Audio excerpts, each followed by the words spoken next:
So for today sebenarnya kita nak tengok chapter 1. Kita masih chapter 1. I would like to cover 1.1. Okay, yang hari tu kamu dah tengok video. So kita recap sedikit. And then we continue on complex number. So 1.1 real numbers. Number system ni actually kita nak belajar tentang different types of numbers lah. Kita kenal nombor dulu. And then baru kita boleh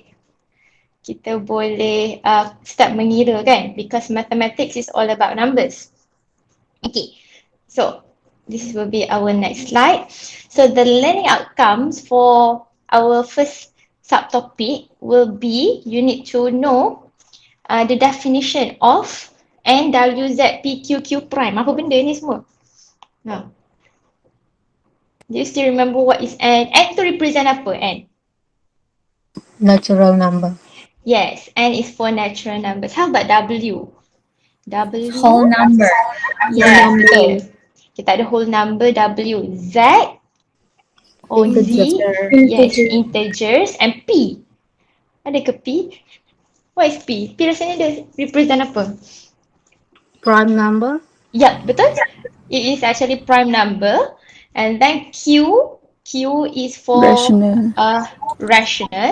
And Q prime will be for irrational lah. So Q prime ni sebenarnya dia ada beberapa, kita tak semestinya tulis sebagai Q prime. Kita boleh juga label it as Q bar. So dia still lagi dalam definition yang sama lah, represent irrational numbers. Okay, and all these numbers sebenarnya tergolong dalam satu numbers yang kita panggil sebagai real numbers lah. Real numbers to consist of everything here. Okay, so definition semua orang dah okay dah. And then represent rational and irrational numbers in decimal form. So ini sebenarnya sangat simple, tekan saja guna calculator. Okay, daripada calculator tu semua orang tahu guna calculator kan? Macam nak jadikan ni decimal. Ke ada yang tak reti? Okay je? Tahu dah, okay. And then for the third outcome is supposed to be represent the relationship. So relationship of the numbers ni semua biasanya kita akan represent using the Venn diagram, ataupun juga kita represent using the subset and so on. Subset tu saya rasa dalam video ada tunjuk juga, tapi tak apa, nanti kita akan tengok juga. And then you know about the intervals, macam mana nak tulis open. Open intervals tu macam mana, close tu macam mana, half open tu macam mana.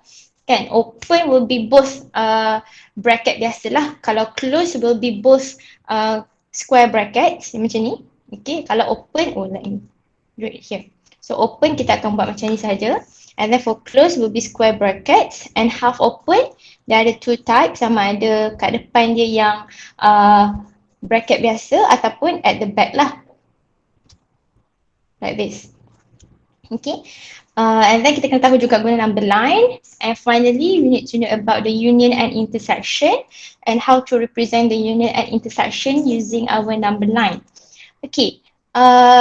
Sebenarnya bila cakap pasal number line here and the representation of kita punya intervals to on number lines, so sebenarnya ini sangat penting untuk kita gunakan on chapter 2 later. So chapter 2 will be about solving equation, intervals and so on kan. So kat situ nanti kita akan banyak gunakan number line lah. So that is why kalau boleh on this first subtopic ni, you need to fully grab the concept tu betul-betul, so that nanti tak ada masalah lah untuk the second chapter.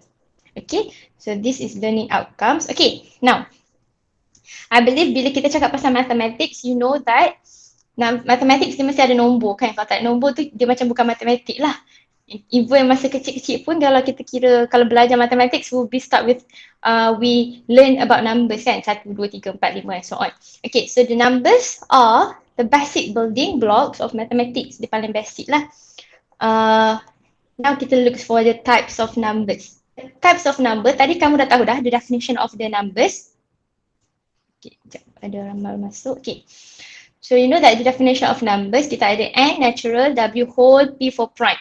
Okay, and natural numbers, we know natural numbers adalah what we call as counting numbers, ataupun dia adalah positive integers lah. Nama lain dia adalah positive integers. So for counting numbers, dia 1, 2, 3, 4, 5 lah. Boleh ke counting numbers be fraction? Pernah tak kita kira guna fraction? Setengah orang, ada ke? Tak ada. Tak ada kan? Kita jarang kira in decimal and so on. Taklah kita kata macam zero point 0.1 people. Tak ada. Tak wujud pun benda tu. So natural numbers adalah nombor-nombor yang kita gunakan untuk mengira lah, counting numbers. And for the whole number ni adalah gabungan natural numbers and zero. Okay, ni kat belakang natural lah, dia macam terjarak pula. So natural numbers including zero. So these are actually our whole numbers lah. And a prime number tu adalah number that is greater than 1 and can only be divided by 1 and itself. So kalau tengok dekat this example here, yang dia bulatkan, yang dia blockkan warna black ni ataupun grey ni adalah examples of prime numbers lah. So prime numbers dia mestilah a positive number sahaja, kan? Dapat syarat dia adalah greater than 1 and then can only be divided by 1 and itself. Okay, dia tak boleh pecahkan benda lain. That is the definition of prime numbers. So ini pun sebenarnya daripada sekolah kita dah belajar, kan? And then another three is about integers, rational and irrational. Okay, so integers sebenarnya adalah gabungan antara whole numbers ada 0, 1, 2, 3, 4 kan, and also dia ada negative numbers. So dia adalah number including zero and negative numbers with no fractional proportion. Maksudnya inilah contohnya, kita hanya ada nombor bulat sahaja, tapi dia ada negatif, dia ada kosong dan dia ada positive numbers. So these are integers. And rational dengan irrational. Okay, rational dengan irrational dia tak boleh bergabung dan dia takkan ada intersection antara mereka. Okay, sebab rational tu adalah benda lain, irrational tu adalah benda lain lah. Dia takkan ada intersection antara mereka lah. So rational numbers yang paling senang adalah dia boleh di-represent as a fraction like A over B. Okay, any numbers yang kita boleh represent as a fraction is called rational numbers, where our A and B will be is the element of real numbers. Okay, yang saya buatnya adalah element of real numbers, dan juga our B cannot be equal to 0. Sebab kalaulah denominator kita ni 0, nanti dia akan jadi infinity lah. So dia bukan jadi rational numbers lah nanti ataupun natural numbers. So dia boleh jadi infraction or fraction pun kita boleh jadikan dia decimal, kan? So bila dia dalam bentuk decimal, the decimal must be repeating or terminating decimal. So apa contoh repeating? For example, kita gunakan 1.41441 and so on. Okay, so kalau tengok kat sini, the digit 41 here is repeated. Okay, sometimes kita akan tulis dia sebagai 1.41, ada bar ke atas. So bar ke atas tu merujuk kepada the repeated digit of 414141 lah. Okay, ini kita panggil sebagai recurring decimals. Okay, and another example is terminating decimal. So contoh terminating decimal tu apa? Let's say kalau kita ada half in decimal kita akan tulis sebagai 0.5 and dia takkan ada number yang seterusnya lah dekat belakang ni. So dia just stop dekat 5 sahaja. So terminating decimals is considered as rational numbers. How about integer? Is integer a rational numbers? Is it? Contoh macam 1, 3. Is it a rational numbers? Yes. Sebab Yes. Kenapa yes? Kenapa ada yang kata no, kenapa ada yang kata yes? Yang yes tu kenapa? Ada persatu di bawah. Kepada rational number. Ada persatu dekat bawah. Dia ada denominator dekat bawah. Sebab boleh per dengan Okay, satu. betul. Kalau kita tuliskan dia sebagai whole numbers, for example kan, saya bagi contoh 8. Okay, 8 dia adalah counting numbers ataupun whole numbers. Dia adalah integer juga. And dia adalah part of rational numbers juga. Sebab apa? 8 ini kita boleh jadikan dia dalam bentuk fraction. So macam mana nak jadikan dia fraction? Kita boleh ada 8 per 1. Kan? Kalau tengok 1 ni, dia bukan kosong. So dia kena be any numbers asalkan dia bukan kosong. So dia adalah consider as kita punya rational numbers lah. Okay, and then 8 ni pun boleh juga datang daripada apa? Apa lagi 16 lah, 16 per 2 pun boleh jadi 8. So any numbers yang kita boleh jadikan dalam bentuk fraction, for example over 1 macam ni. So whole numbers pun kita boleh kata dia adalah one part of rational numbers. Okay, so kalau tengok kepada definition tadi, dia start daripada here, natural numbers. Okay, dalam whole number ada natural numbers. Okay, and then prime numbers ni pun dia part of the natural numbers. And then apa lagi? Integers. Dalam integers ni pun ada whole numbers. And lagi besar sikit, rational numbers. So kalau everything tu ada dalam integers, so maksudnya integers ni pun boleh ada dalam rational numbers. So dia sebenarnya adalah subset. Subset tu maksudnya benda itu, elemen itu berada dalam lagi satu title yang lagi besar. Okay, nanti kita tengok lagi dia punya gambar rajah macam mana. That one is for rational numbers. For irrational numbers like this one, dia adalah opposite kepada Q ataupun opposite kepada rational. Maksudnya kalau tadi, irrational numbers ni maksudnya dia tidak boleh di-represent sebagai fraction lah. So kalau fraction, automatic kita boleh kata dia bukan irrational, tapi dia akan tergolong dalam rational. Okay, dia tak boleh ada dekat dalam dua-dua lah.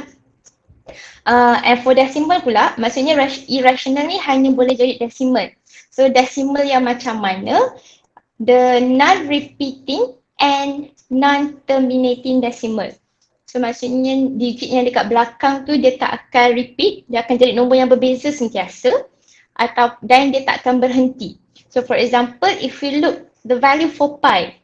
Pi ni apa agaknya? Value dia dalam bentuk decimal? Mana kalkulator saya?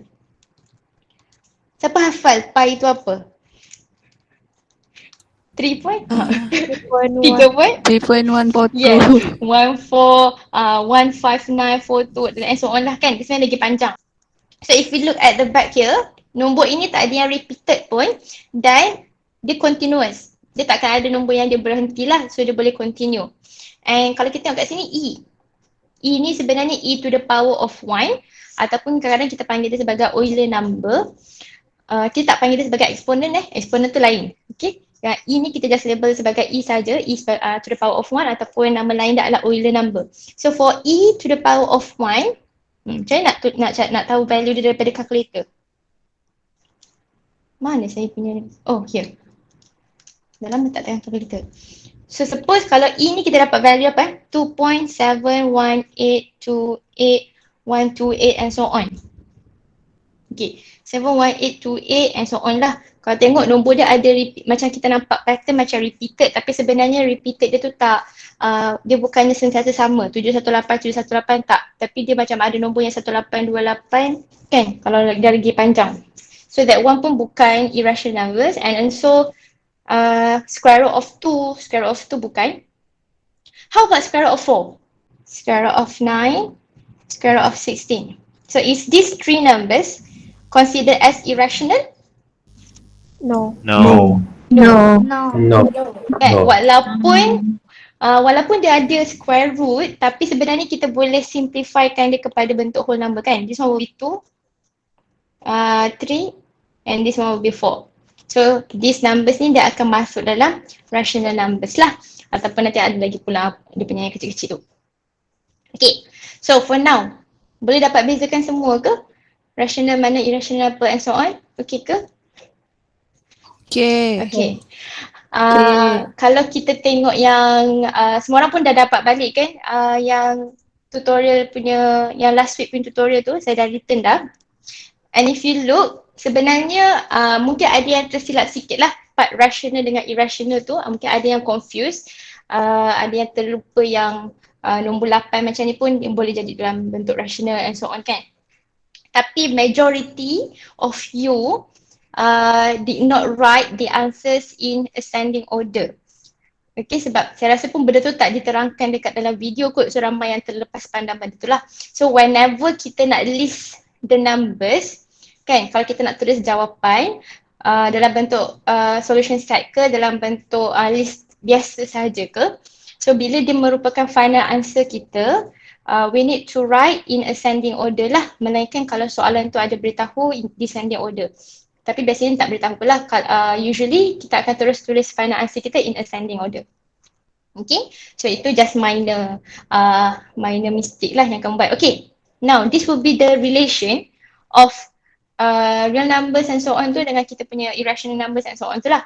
So if you look here, prime number, okay, ini adalah dia punya diagram kan, where rational numbers dia tak akan bergabung dengan irrational numbers dan dia tak akan ada apa-apa elemen yang termasuk dalam sini. Okay, so this will be the diagram. But the types of number yang lain tu dia adalah subset kepada kalau yang paling besarnya adalah rational numbers lah. So subset tu macam mana kita tulis dia. For example, P is our prime number. So prime number kan dia adalah subset. Dia subset tu kita akan buat dalam bentuk C macam ni tau. Of a natural numbers, and natural numbers adalah subset kepada whole numbers, and whole numbers adalah subset kepada apa nama tu? Rational numbers. Oh, saya tertinggal satu benda. Integer.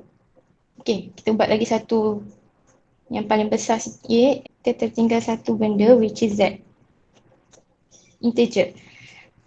So suppose sebelum Q ini kita akan ada Z dahulu, integer, barulah dia adalah subset kepada rational numbers. So if we look here, P, prime numbers is a subset of natural numbers, subset of whole numbers, and whole numbers subset kepada Z, integer, dan dia adalah subset kepada apa nama kita panggil tu, rational numbers. And all this adalah subset kepada real numbers. Sebab real numbers kita yang paling besar. Okay, so ini adalah relation kita yang pertama. And another relation adalah gabungan Q union dengan Q prime is actually our real numbers lah. Okay, so ini adalah another relation. So kalau Q unionkan dengan Q prime dia akan jadi real numbers. Okay, so this will be the relation. Now, kita revise balik yang kat mana kamu salah, yang ni yang ramai salah lah sebenarnya. Dekat soalan nombor 3, the way of you write the interval form. Interval ke? Interval, betul lah. Interval form ataupun notation dia ataupun dia punya number line. Okay, so ini betul tak? Salah. Kenapa? Apa yang salah kat situ? Sebab Bukan betul? ada infinity-nya, simbol infinity. Yes. Kenapa dengan simbol infinity tu? Sepatutnya tiada. Okay, betul. Bila kita sketch number line, simbol infinity ataupun negative infinity tidak boleh ditunjukkan ke dalam di kita punya number line. So kalau sebab kita dah tahu dah pun, ke kanan akan always positive infinity, ke kiri akan always negative infinity. So sebenarnya salah dekat sini jugalah. Okay. So yang ini kita jangan buat. Okay. And then for here. Okay, ini yang soalan bagi kan. So macam mana kita nak tulis dalam bentuk here? So kalau tengok kat sini kita ada dua jenis sebenarnya. Yang mana satu yang betul ni? Itu dua-dua salah. This one saya buat, nampak ke? Yang this one kan? Negative 1, x until infinity. Okay. Ini saya rasa saya faham maksudnya nak tulis daripada negative 1 until infinity. Sebab apa dekat soalan selalu kita dapat contoh macam ni lah kan. Negative 7 until 4. So the one that we do will be x is between negative 7 and 4, where 4 is not included. So kita akan tulis macam tu kan. Tapi bila dia melibatkan infinity, infinity pun dia tak akan ditulis dalam kita punya interval form ni tau. So the correct way of writing it sebenarnya adalah, kalau kita tengok dia punya number line dahulu. Sekejap, kita draw number line sekejap lah. Here. So kita ada negative 1. Dia open ke close? Faham ke maksud saya kata open ke close? Close, okay. Okay, dia open close. Negative 1 close, yes. Tapi infinity will be open. So infinity ke kanan, So dia akan jadi open lah. So infinity positif kan? And kalau kita tengok pun infinity tu belah kanan kepada negative 1, so it will be on the right side. So this will be the correct way of drawing the number line. And kalau kita tulis dalam bentuk interval form, it will be start dengan x more than or equal to negative 1. So kita hanya akan tulis ini saja. Maksud ini adalah greater than negative 1 lah. So kita tengok arah ini sama. Okay, so kalau arah dia sama, daripada situ je lah kita akan lukis dia punya number line. So if we look back here for question number F ni pula, F ni adalah less than kan?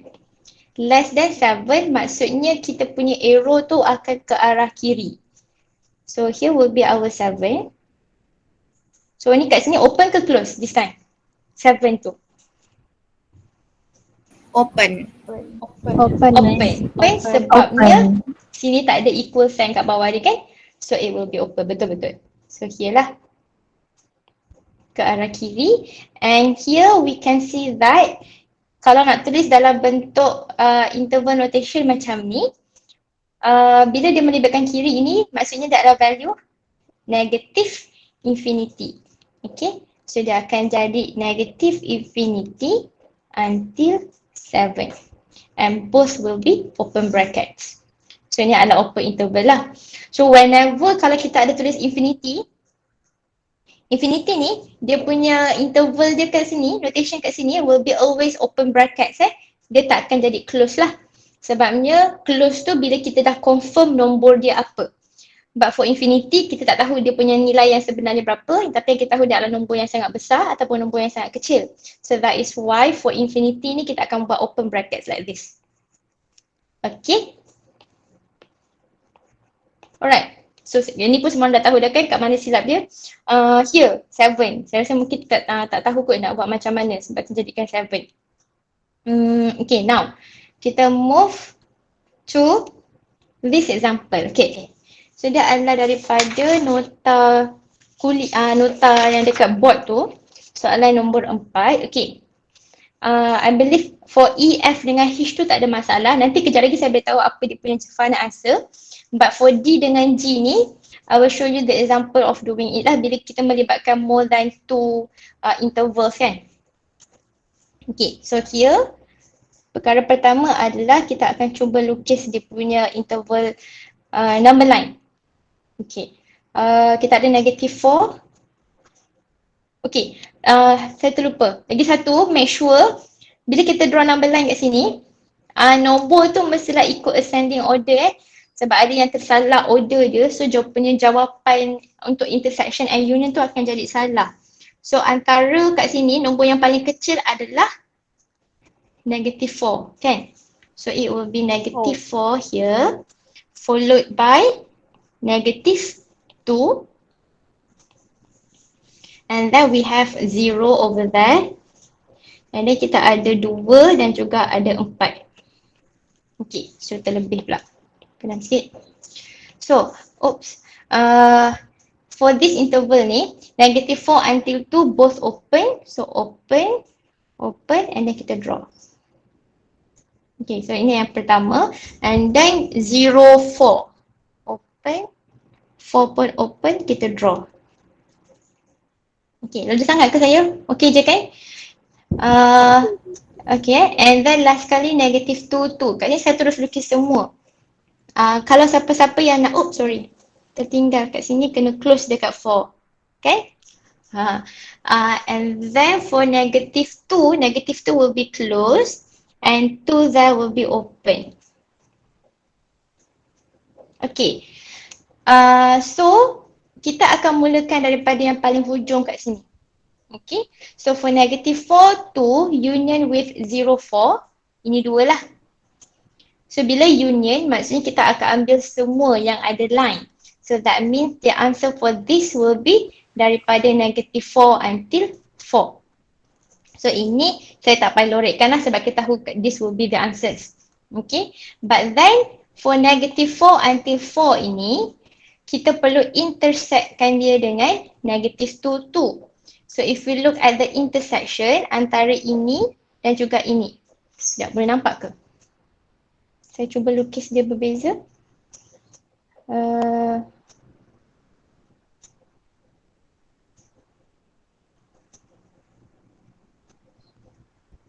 Okay. Oops. Negative 4 until 4. And here will be closed. Okay. Sekejap saya asingkan dia lah buat lain. Takut tak nampak pula. So this will be the first one. So here is this. Okay. And kita dapat the result will be this one. Okay. And now kita nak intersectkan dia dengan negative 2, 2. Negative 2 kat sini close. 2 will be 2 will be open. And then draw the line. So the intersection maksudnya kita akan ambil yang overlap lah. Okay. So yang overlap itu adalah negative 2 until 2. So whenever kita dah lukis dia punya diagram, always write the conclusion of our answer. Jangan biarkan dia dalam bentuk macam ni lah. Okay. Sebab ini baru jalan kira kita. So final answer kita still kena tulis juga. So the final answer for here will be negative 2, 2. Or mungkin ada juga yang nak tulis dalam bentuk set form where x belongs to negative 2 until 2. Okay, so you have two types of answer lah, sama ada nak tulis dalam bentuk interval notation ataupun nak tulis dalam bentuk set notation. Okay, so far okay. Okay, ini. Okay, madam. Okay, now we move to the next one. G ni, ramai yang tanya saya jawapan nak tulis macam mana and so on kan. And then I noticed that your number line tu ada tersilap sikit. Okay, so this is how kita tulis dia. Untuk negative 1 and 1. Okay, dalam satu interval, okay, satu interval dia akan represent satu baris sahaja. Okay, kita tak akan tulis this interval and this interval dalam satu baris yang sama. Maksud yang sama tu adalah, contohnya ini adalah yang pertama kan. So untuk tulis yang 04 ni, saya tak akan tulis dia di sini. So kat situ dia jadi salah dah lah. Okay, sebab dia bukannya interval yang sama.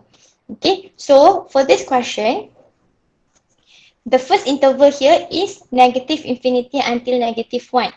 Okay, maksudnya macam ni lah arah dia. Okay, so negative 1 open, dia ke kiri. Okay, so ini represent yang first interval. So for the second interval here, kita tak boleh tulis, lukis dia dekat bahagian bawah ni. Mana warna merah, okay. So if you draw it under the same height kan, dalam satu line yang sama, so dekat sini dia akan jadi yang salah lah. Okay, so kat mana tempat dia yang sebenar, kita upkan dia sikit. So dia mestilah di baris yang berbeza. Okay, sebab apa kita nak represent ini untuk first interval and this one for the second interval. Okay, sebab yang ini yang kita buat ni adalah jalan kira, dia belum final answer lagi. And if you look here, kat sini dia minta kita cari intersection. Okay, so kalau kamu buat dia sebelah-sebelah, kita tak boleh nak lukis dia punya shaded. Kalau dia ada shaded lah, so dia tak boleh nampak lah dia punya intersection. Okay, tapi for this one, dia adalah arah yang berbeza and we can see that from these two, dia tak ada intersection pun sesama mereka. Okay, so bila dia tak ada intersection, the final answer is either kamu tulis dia seperti ini. Okay, maksudnya dia empty set, or you can also write it as this. Okay, ada dua cara lah. So maksudnya final answer boleh tulis dia macam ini sahaja, ataupun nak tulis dalam bentuk empty set. Maksudnya kosong. Okay, so this will be the answer for apa tu? Example 4G. Okay, so nanti kalau siapa-siapa yang dah buat, sebab saya tengok ramai yang dah siap sebenarnya, so boleh tengok betulkan dulu. Kalau dah betul macam ni, maksudnya kamu dah faham lah number line. So untuk real part, kita dah settle. Now we move on to the second part, will be complex number. So complex number ni sebenarnya dia adalah complementary kepada real numbers. Okay. Maksudnya macam contohlah kita ada bila kita cakap pasal complex number kan, it is actually datang complex number ni sebabkan the imaginary number yang terhasil. Okay. So maksudnya kita ada real numbers and we have imaginary numbers. So bila bergabung real dengan imaginary, dia akan form a complex numbers. Okay. So for subtopic 1.2, the learning outcomes kat sini kita ada empat je. Tapi saya tak sure sama ada kita boleh cover sampai habis ke tidak. Hopefully boleh lah. But for now kita tengok dulu yang first two ini. First two ke first three? Okay, sebab polar form ni nanti kena sketch and so on. Dia tak banyak dah lah. So for complex number, you need, the first thing is at the end of this lesson, you should be able to represent the numbers in Cartesian form. So Cartesian form tu apa? Cartesian form tu sebenarnya adalah A plus BI. Okay, so untuk complex number kita ada dua cara. Sama ada tulis dalam bentuk Cartesian form, which is A plus BI, and the other one is in polar form lah. Ni yang paling last sekali, which is kita tulis dalam bentuk R cos theta plus I sin theta. And then once you know how to write in Cartesian form, next you need to know the equality of two complex number. Kenapa pentingnya equality of two complex number? Bila kita nak solve, kan bila kita nampak dia punya pattern tu lebih kurang, so kita boleh terus conclude our answer lah. For example, contoh kat sini, saya gunakan A plus BI equals to 3 plus 2I. So kalau kita tengok dia punya bentuk dah lebih kurang, kan? A adalah 3, B adalah 2. So equality of complex number kita buat macam tu je. Just comparekan lah. Oh, another way of writing complex number, selain kadang-kadang kita tak jumpa sebagai A plus BI, mungkin ada buku yang dia menggunakan sebagai X plus YI. Okay, so ini pun betul juga. Ini pun sebenarnya adalah Cartesian form. Yang beza dia cuma tukar huruf je lah. A dengan X, B dengan Y. Okay, so the definition dia adalah sama sebenarnya. And then the third learning outcomes will be conjugate of the complex number. So kenapa conjugate itu kena ada? Nanti saya ceritalah dia punya syarat dia apa. And last kali kita punya polar form. Okay. So for complex numbers, apa itu complex number? Tadi macam saya cerita, dia adalah gabungan antara real part dan juga imaginary part. Real part dan juga dia kena ada imaginary. So kalau dia hanya ada real part saja, kita akan terus panggil sebagai real numbers lah. Dia bukan lagi complex number. Okay. So kat sini, bila kita kata dia adalah real part ni adalah yang A lah. Okay. So let me write it here. So real part will be A, and for the imaginary part will be B. Okay. Sebabnya everything yang anything yang ada I tu, number yang dekat dengan I tu, kita akan panggil dia sebagai imaginary part lah. Okay, so nanti bila dalam soalan dia minta kita identify real part dengan imaginary part, it will be look like this lah. Okay, for imaginary part ni tak payah tulis I pun tak apa.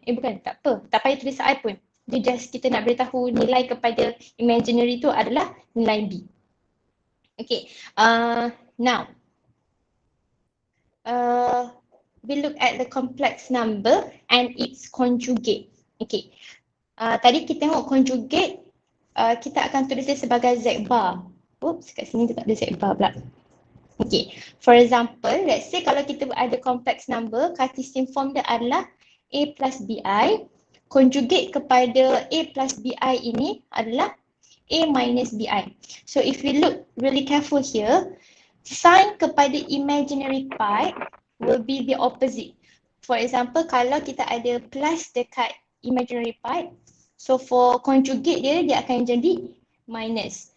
Kalau kita bagi contoh lain, kejap, handphone saya ke yang begitu?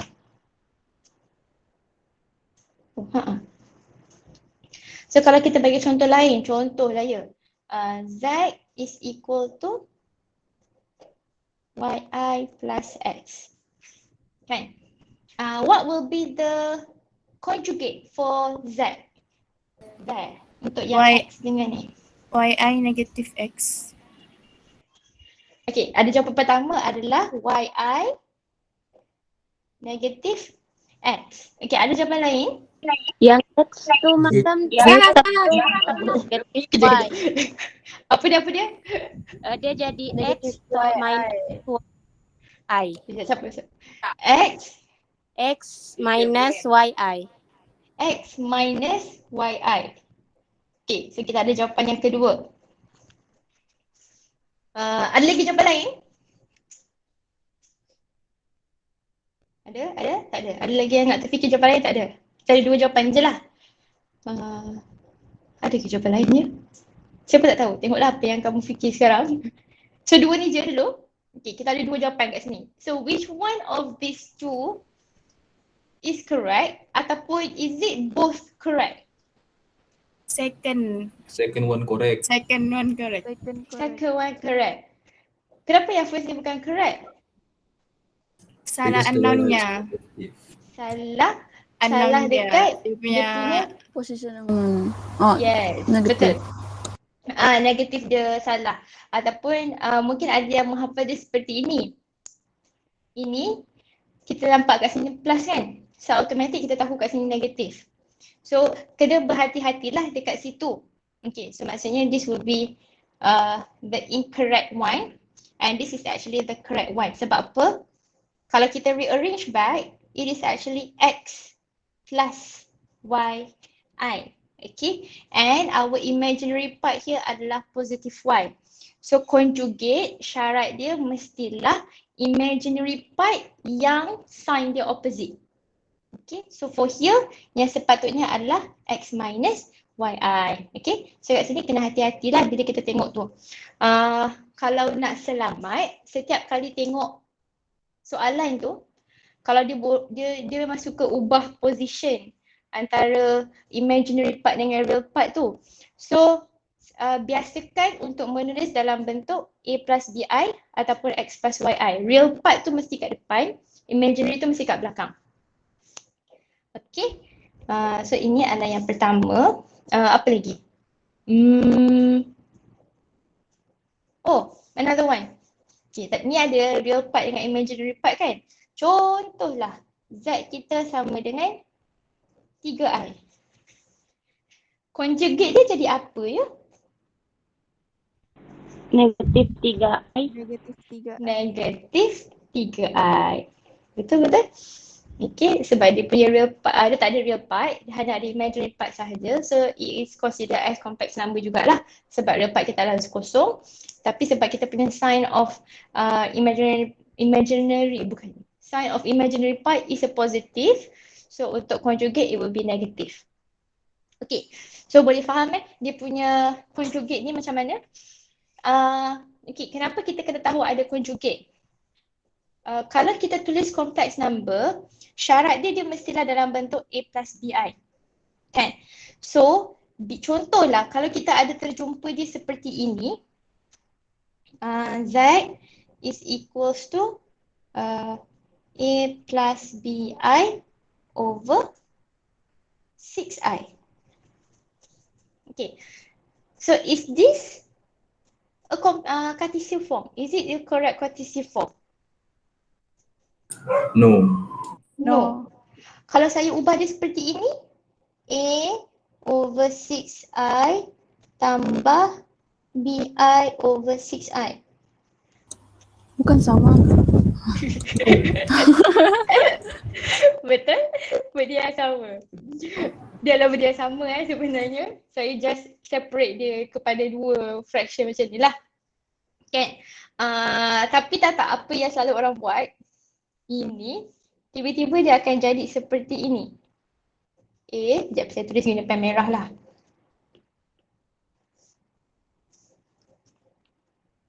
A over 6I. Sama ke dengan definition yang atas ni?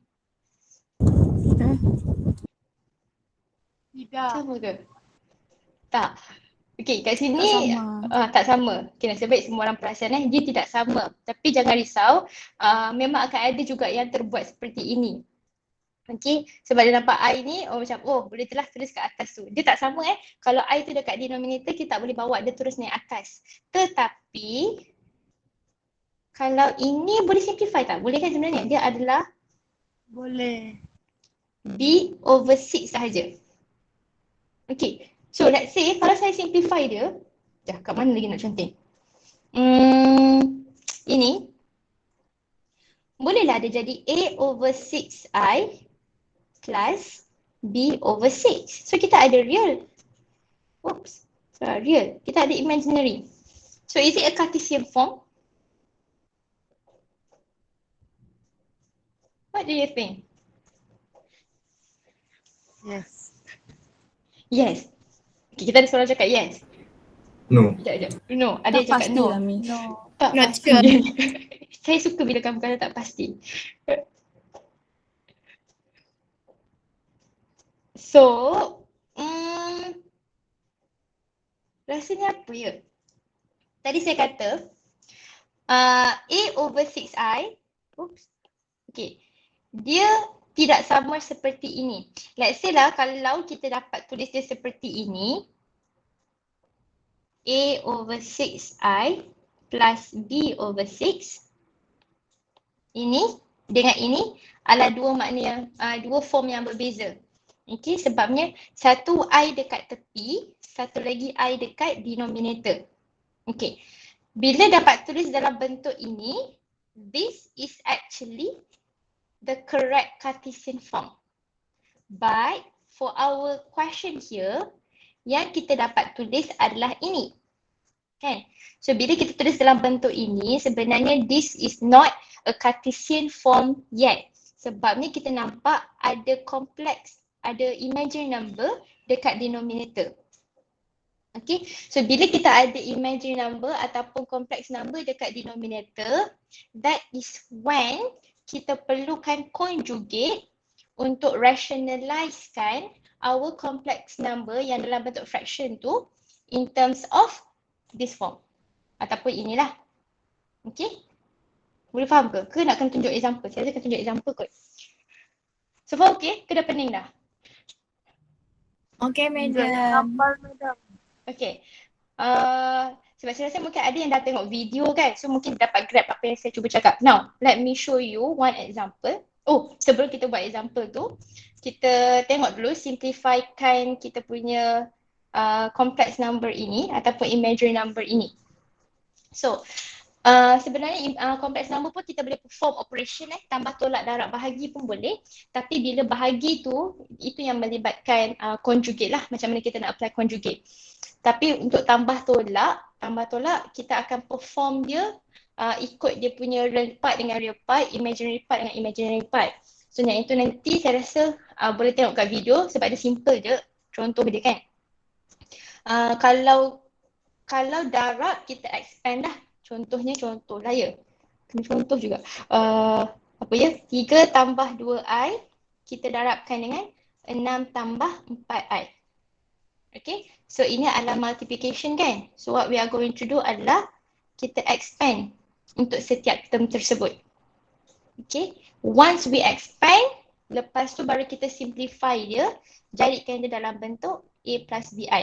Final answer mesti sentiasa dalam bentuk A plus BI ataupun nama lain dia adalah Cartesian form.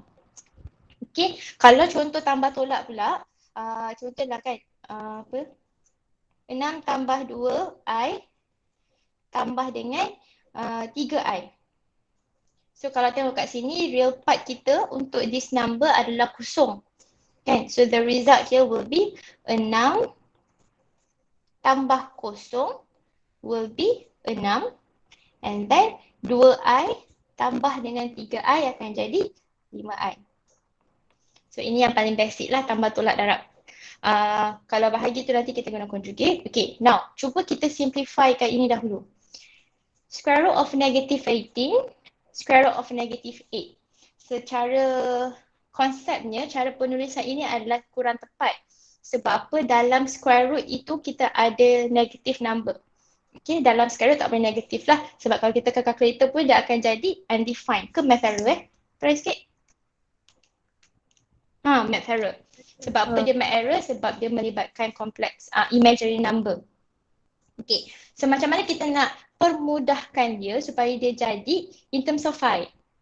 So kita tahu imaginary number I itu sebenarnya dia represent square root of 1, negative 1 kan?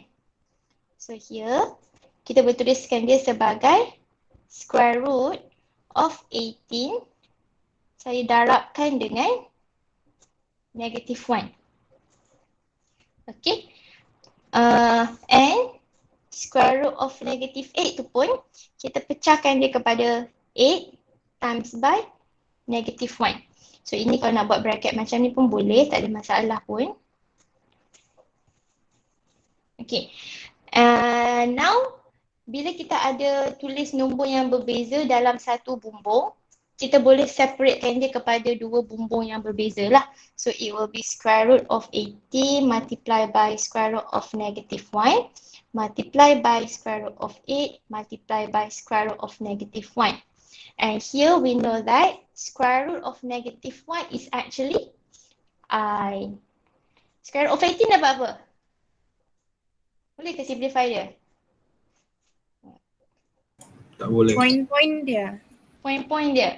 Okay, kalau kita letak dalam bentuk square root 18. 18 datang daripada 9 darab 2, betul tak? So 9 times by 2. Okay, and then kita ada square root of negative 1 tadi adalah I kan? So dia dekat luar square root tu lah. And square root of 8 saya boleh tulis dia sebagai apa dia? 4 times by 2. And then I here is square root of negative 1 will be I. Okay, sebenarnya boleh groupkan dia together. Kan? Here sebenarnya, nanti kejap lagi lah. Banyak sangat saya nak cakap je. Kejap. Now, square root of negative 9 dengan 2. Square root of 9. Square root of 2. And then I, kita ada square root of 4. Square root of 2. I. Saya dah pecahkan dia makin kecil dah. So here we have square root of 9 will be 3. 3. So we have 3 square root of 2i multiply by square root of 4 will be 2. Betul tak? 2 square root of 2i. And okay. Macam apa lagi yang kita boleh buat kat sini? Kalau kita darabkan semua, saya tak payah buat bracket sebenarnya. Sabar. Padam balik bracket ni. Kita gabungkan je lah kejap. So 3 times by square root of 2 times by I times by 2 times by square root of 2 times by I. Okay, so here we can look that 3 times by 2 will be 6. Square root of 2 times by square root of 2. This is actually rules of indices, kan? Bila base dah sama, okay, base dah sama dalam square root ni, kita ada base yang sama, so dia punya bumbung tu akan hilang lah. Which means kat sini square root of 2 times by square root of 2 will be 2. Alright, and then if we have I times by I times by I dari apa ya? I square. Yes, I square. Okay. And based on this, sebenarnya kita boleh dapat dia sebagai 12 Negatif 1. I square. 12 I Where? square. Betul-betul. I square tadi apa tadi? Negative? Negatif 1. 12. Yes, dia adalah negative 12. And if we look here sebenarnya, I square ini kita boleh nampak lah kat sini sebenarnya. Kan?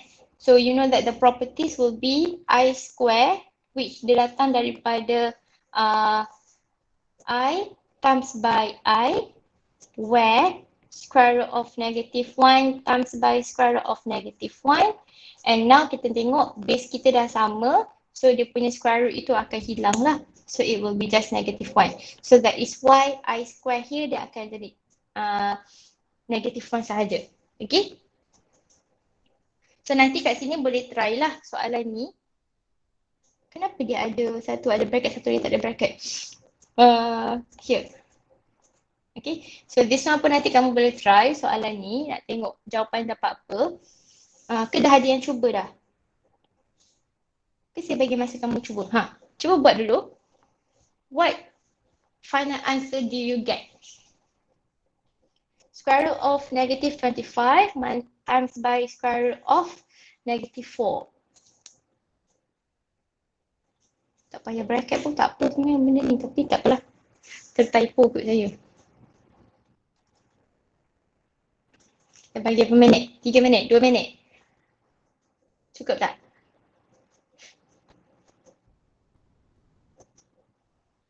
Cukup. Cukup Ke dah siap dah? 10 kan, madam? Apa jawapan dia? Ada yang dapat 10?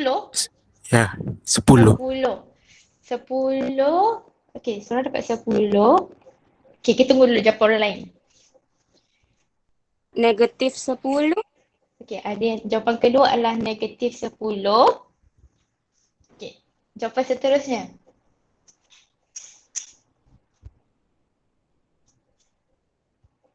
Negatif 10 juga, madam. Okay, ada lagi 2 orang dah, negatif 10. Negatif 10. Negatif 10. Majoriti dapat negatif 10. Kita check. Betul tak dia negatif 10 ataupun 10 ya? Now. Square root of negative 25. Boleh je kita tulis sebagai square root of 25, square root of negative 1, square root of 4, square root of negative 1.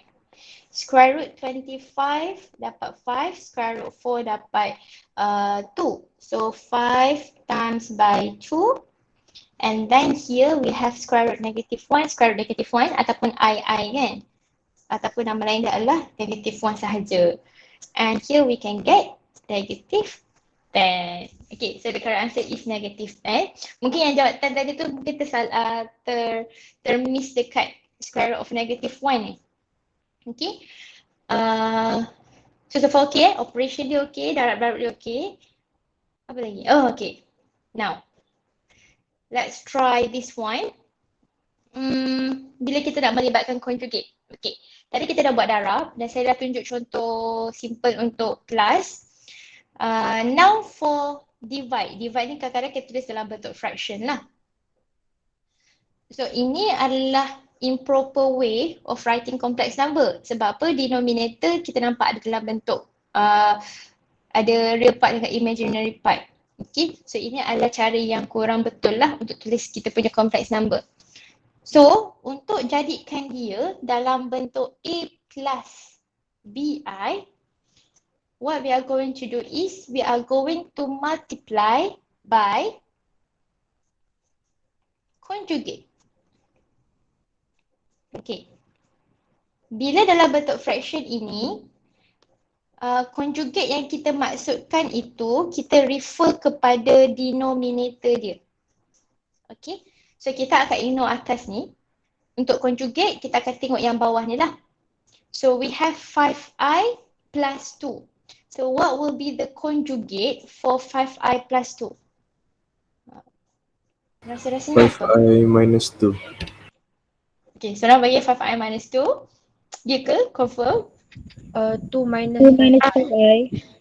Yes. 2 minus 5i. Okay, betul. So yang betulnya sebenarnya adalah 2 minus 5i. Okay. So this is the correct way lah sebenarnya. Sebenarnya kalau kamu try nak darabkan dia dengan 5i minus 2, this one is actually kalau kita kira akan dapat jawapan yang sama dengan ini. Okay. So dari segi pengiraan betul je. Cuma bila kita melibatkan konsep of complex number, benda ini bukan conjugate kepada 5i plus 2. Okay, so that is why nanti jawapan yang kamu dapat walaupun sama, dia akan jadi salah lah. Because the concept of conjugate tu, kamu tersalah sign. Okay, so actually real part kita kat sini adalah 2. Imaginary part adalah 5. So the opposite for imaginary part will be negative of 5i. So kita akan buat dia macam ni. And then we are going to simplify dia lah. Okay, so yang atas ni kita akan darabkan dengan atas, yang bawah kita akan darabkan dengan yang bawah. Okay, kat sini saya akan tunjukkan cara cepat sebenarnya untuk 5i tambah 2i ataupun let's say kita guna warna hijau lah. Kat mana saya nak contoh? Okay. Bila kita jumpa A plus BI, kita darabkan dengan conjugate dia, A minus BI. Kan? Kita akan expand satu-satu, betul? So first will be A square. Second here will be negative ABI. And then A times by BI here will be positive ABI. And last sekali, negative BI times by positive BI. Negative BI times by positive BI. Rasanya jadi apa ya? First, positive, Zero, negative. Zero Yang mana ya? Saya tulis kat sini. Negative BI, kita darabkan dengan positive BI. Ni darab tau, dia bukan tambah. Ataupun tolak. Okay.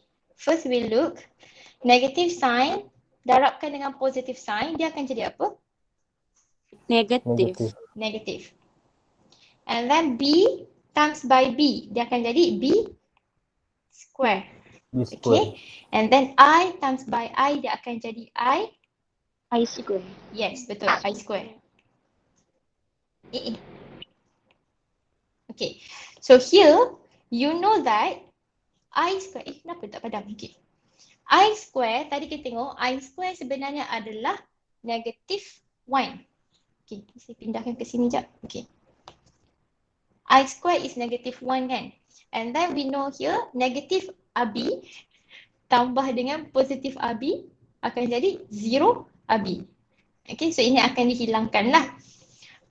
So we have A square minus B square, tapi I square we know it will be negative 1. So if we simplify, it is actually A square plus B square.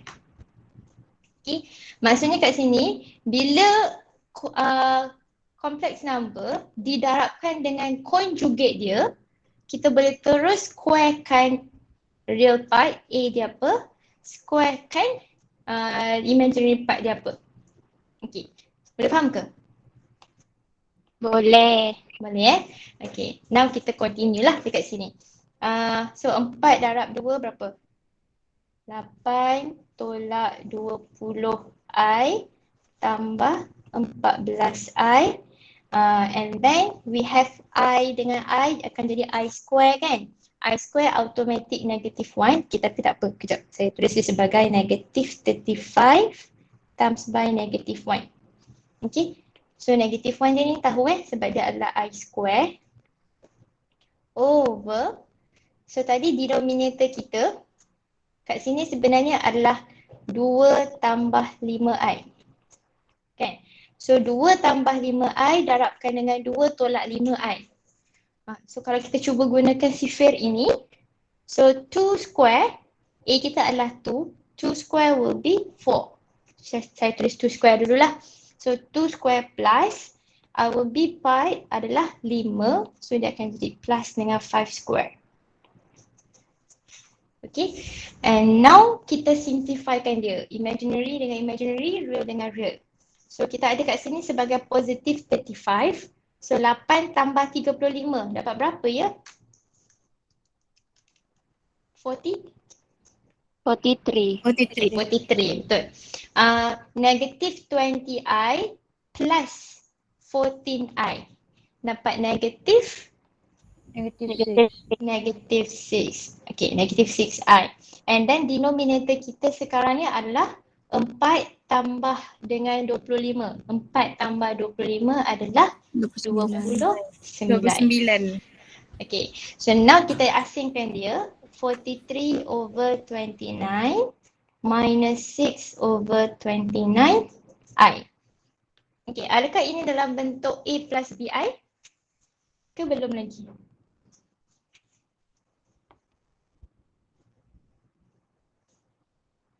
What do you think? Jadi kita tengah jawab soalan berapa sebenarnya? Saya check jap. Oh, ini sebenarnya soalan example 7 dalam kamu punya nota yang dia tak habis buat tu. Ataupun kalau siapa belum tengok video nanti, boleh tahulah soalannya apa. So, is this a complex number? A plus BI? Yes. Yes, betul. Oops, okay. So, this is actually our A and this is actually our B. And our B dalam bentuk kita punya value of B tu adalah negatif lah. Okay, so sebenarnya kita dah tulis dalam bentuk A plus BI dah. So, this will be the answers. Now, untuk D ni. First kita nampak bawah ni ada complex number, is it? Macam mana nak tulis dia, nak conjugate dia? Rasanya apa dia punya conjugate kepada complex number yang bawah ni? Okay. 3 campur I 3 campur?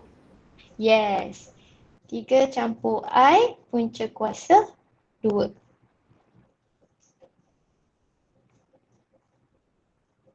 Okay. Selalunya kalau kita ada bentuk square root macam ni, I kita akan tulis kat depan lah supaya kita tak confuse yang I tu berada di dalam square root ataupun tidak. Okay. So untuk nampak jelas yang dia bukan dalam square root, kita akan tulis dia dekat depan macam ni. Tapi kalau kamu nak tulis dia seperti ini pun tak ada masalah. Sebab ini pun nampak kan I dia. Sebab kadang-kadang kita tulis square root tak penuh. Mungkin soalan tu dia tunjuk penuh macam ni. Dia membawa maksud yang berbeza pula. Okay, so for this question, okay, kita expand dahulu. 2, 3, 6 tambah I 2 square root of 2 and then plus 3I and then I times by I will be I square and we know I square is negative 1, so dia jadi negative square root of 2 over our denominator 3. A kita adalah 3 lah kan. So 3 square is actually 9 and then kita ada B kita adalah actually square root of 2. Okay, square root of 2 times by square root of 2 will be just 2. Ataupun mungkin nak tulis dia macam ni pun boleh lah, tak ada masalah. Okay, and now kita buat operation dia. So it will be 6 minus square root of 2, dah tak boleh simplify dah. Okay, ini akan kekal seperti ini. And then for imaginary part, kita ada 3 tambah dengan 2 square root of 2. 3 tambah 2 square root of 2i. And for the denominator, what we get will be 9 plus 2 will be 11. Okay, ataupun nak nampak cantik sikit, dia sebenarnya adalah 6 tolak square root 2 per 11 tambah 3 tambah 2 square root 2 per 11. So this is actually your final answer that you will get lah for question D. Okay. So far okay? Okay. Ada apa-apa? Okay, ada apa nak tanya tak? Okay. Okay Saya laju sangat tak?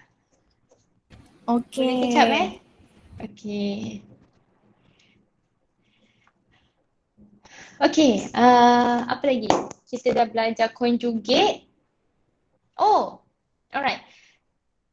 So, this is what you are going to do. Selepas kita dah belajar tadi tu.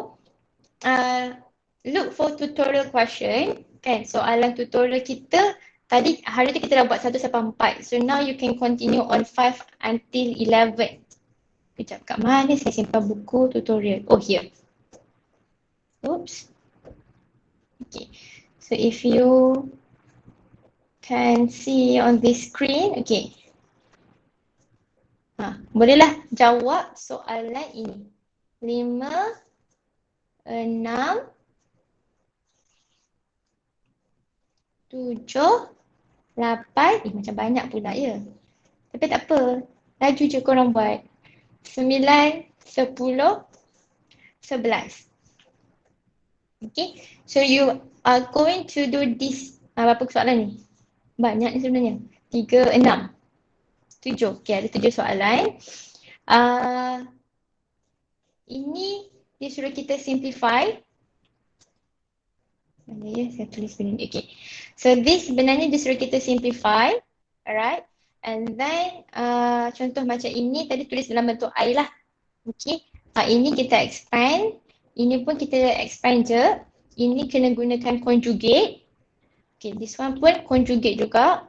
Okay, this one tahu kan conjugate dia will be negative 3i and here pun kita akan conjugate. So this one for question 5. And for question 6 here, solve the following question given your answer in x plus yi. Okay, contoh macam ini dia dah tulis dah x plus yi kita apa. So maksudnya apa yang kamu perlu buat hanyalah terus expand this expression. Okay, and for this one, x plus yi berada di bahagian kanan. So actually you can just twist the over lah. Or you can write it like this. This one just jadikan dia x plus yi equals to 2i minus 1 over 1 plus I. And then from here, actually, oops, terpadam pula. Okay, here. From here sebenarnya, kamu akan perform conjugate, okay, untuk rationalizekan dia supaya nanti dia menjadi in terms of x plus yi sahaja. Okay, and let's say kalau kamu end up dapat jumpa yang ini, kat sini kita ada z, sini kita ada z. Dia kat sini kan. So, z itu kita akan let dia sebagai x plus yi. Okay, so that means here, jadikan z itu sebagai subject. So you will have 7 equals to, okay, dia akan start dengan 3i minus 3 over 3 plus I. And then baru you perform operation conjugate and so on lah. Okay, dan saya rasa yang seterusnya ni pun akan jadi lebih kurang. Jadikan z sebagai subject ataupun x plus yi itu sebagai subject. This one is for question 6. Okay. Question 7 ni pun sama je sebenarnya aim dia. Apa lagi ya? Okay, for question 8. Question 8 ni saya tunjukkan contoh dahulu lah. Okay ke? Nombor 8A. Saya tunjukkan contoh 8A ni ya. Mana ya? Kejap.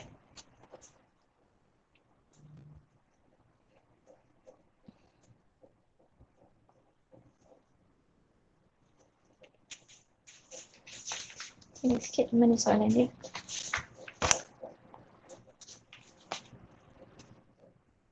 Lapan A. Okay, so for question 8A, x over 1 plus I plus y over 1 minus 2i equals to 1. Okay, soalan kat sini dia suruh kita cari x itu sama dengan apa and y itu sama dengan apa. Okay, so rasanya macam mana kita nak perform dia. Aim kita adalah nak cari x apa, y apa kan. So first of all, samakan denominator dia dahulu. So samakan denominator, kita akan guna konsep darab silang tu lah. So here will be x multiplied by 1 minus 2i plus y multiplied by 1 plus I over dengan 1 plus I multiplied by 1 minus 2i equals to 1. Okay, so here either kamu nak terus darabkan ini ke sebelah sana pun boleh. Okay, ataupun maybe nak simplify dahulu. Kita simplify dia lah supaya kita boleh tahu the next one will be apa. So here will be x tolak 2xi plus y plus yi equals to, if we expand here, dia jadi apa? 1 tolak 2i tambah I, negatif-negatif will be positif, plus 2. Okay, kenapa jadi plus 2? I dengan I will be negative 1. So negative 1 times by negative 2 dapat positive 2. Okay, so here akan jadi 1.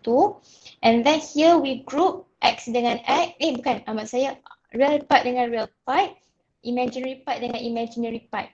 And kita dapat X plus Y for real part, plus dengan Y minus 2X untuk I equals dengan, so this denominator kita pindahkan terus ke sini lah, darab terus sini sebenarnya dapat 1 tambah 2 dapat 3.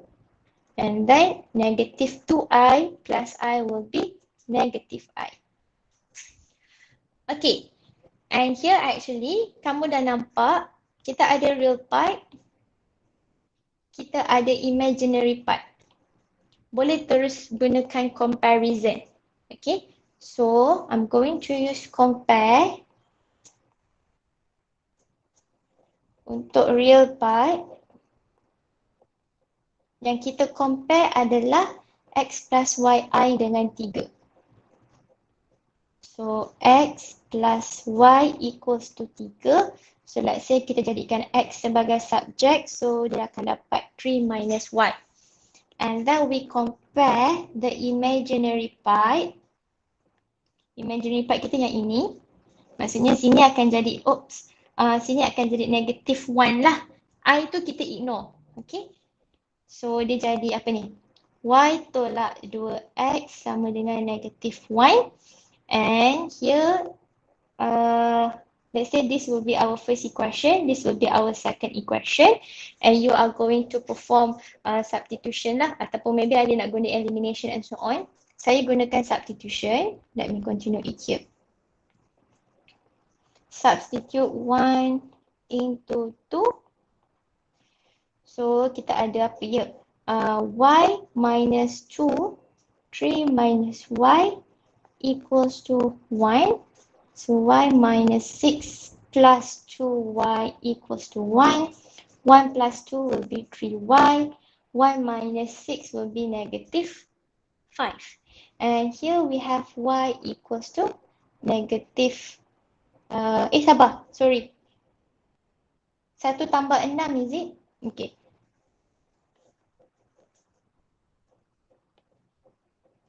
1 tambah 6 will be 7. Saya tersalah kira ke? Soalan dia 1 ke negatif 1 lah? 1 kan? Okay, tak apa. 1 tambah 6, 7. And then Y will be equals to 7 over 3. Cuba tengok balik. Saya ada salah kat mana-mana ke? Miss. Ya. Oh. Yang negative 1.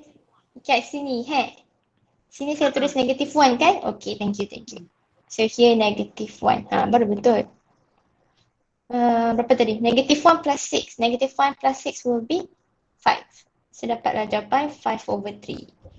So once we get the value of 5 is, Y is 5 over 3. So boleh carilah value of X kita yang seterusnya adalah 3 tolak 5 per 3. Dapatlah jawapan berapa ya?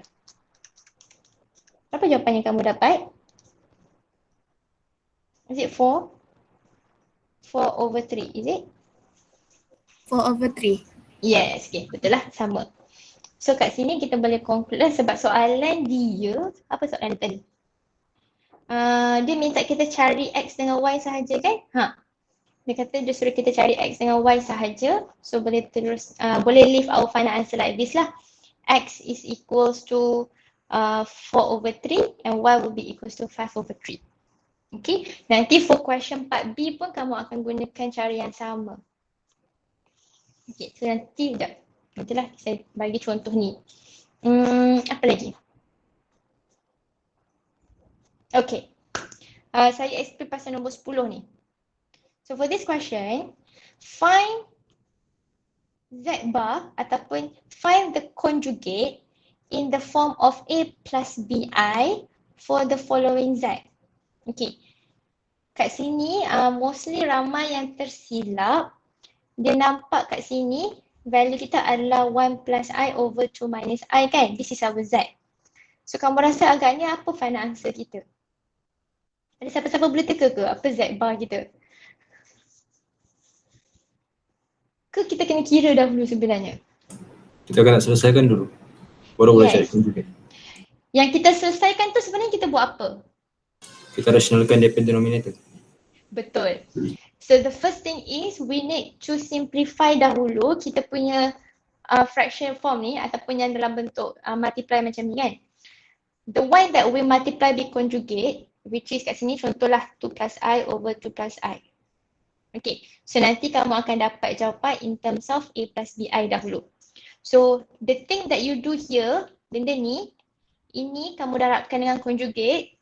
Ini sebenarnya bukan jawapan yang kita dapat nanti, dia bukan final answer kepada Z bar ataupun conjugate. Itu belum lagi Sebab apa yang kita buat sekarang ini sebenarnya adalah we try to rationalize the fractional complex number into A plus BI.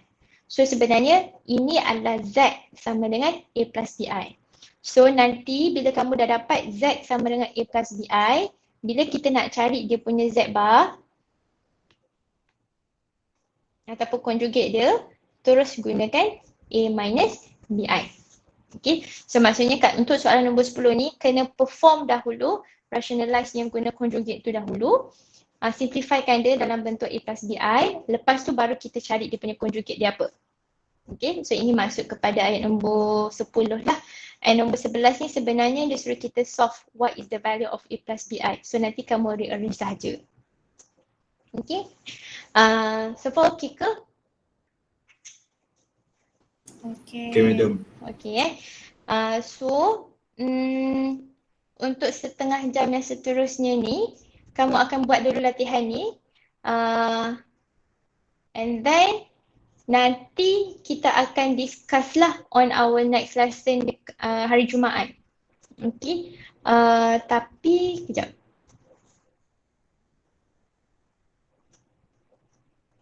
Alright, I know. Okay, kamu buat dahulu soalan ini. Nanti untuk hari Jumaat lah kita akan tengok yang mana yang ada masalah, kita akan discuss. So kalau tak ada masalah hari Jumaat itu, kita boleh continue on polar form and then kita boleh terus masuk subtopik 1.3. Okay, so far ada apa-apa yang nak tanya? Ataupun nak saya bagi contoh apa-apa lagi? Belum ada setakat ini, madam. Belum ada so for now buat dulu soalan 1 hingga 11. Let's say kalau siapa-siapa yang dah advance, saya akan tunjukkan, nanti saya tunjukkan cara untuk jawab soalan nombor 12. 12 ni sebenarnya dia dah out of syllabus. So saya tak akan tunjuk lah cara nak, saya tak akan ajar lah. Cuma untuk siapa-siapa yang nak cuba, nanti saya akan buat video cara untuk selesaikan dia dan nanti saya akan letak dekat YouTube untuk kamu check. Okay, tapi soalan nombor 12 ni maksudnya kita akan discuss lah. Siapa-siapa yang nak tengok boleh tengok dekat YouTube later. Okay, so I think that's the end untuk sesi live ni. So untuk setengah jam ni kamu continue on doing tutorial question. Okay.